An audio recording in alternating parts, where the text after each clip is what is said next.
Hello everyone, আজ অনেক দিন পর নিয়ে চলে এলাম একটা নতুন ভিডিও। রেসিপিটা কি সেটা জানতে হলে ভিডিওটা পুরোটা দেখতে থাকো।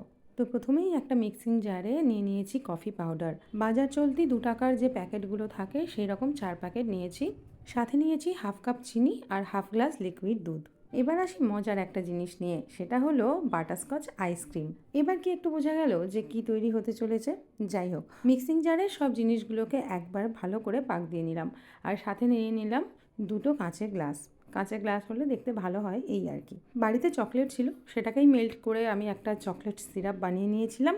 আর সেটাকেই চামচ দিয়ে গ্লাসের ভিতর থেকে লাগিয়ে দিচ্ছিলাম। এরপর যে বেস লিকুইডটা তৈরি করেছিলাম সেটাকে 2টো গ্লাসে ভালো করে ভাগ করে দিলাম, আর তার সাথে দিয়ে দিলাম বেশ কিছু লিকুইড দুধ। এক্ষেত্রে গুঁড়ো দুধ গরম জলে গুলে সেটাকেও দিয়ে দেওয়া যেতে পারে।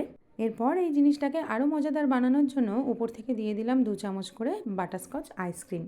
আর তার উপর থেকে ছড়িয়ে দিলাম আর একটু চকলেট সিরাপ। তো এইভাবেই বাড়িতে বসে তৈরি করে নিলাম বাটারস্কচ কোল্ড কফির। দেখতে যেমন সুন্দর লাগছে, খেতেও কিন্তু হয়েছিল দারুণ টেস্টি।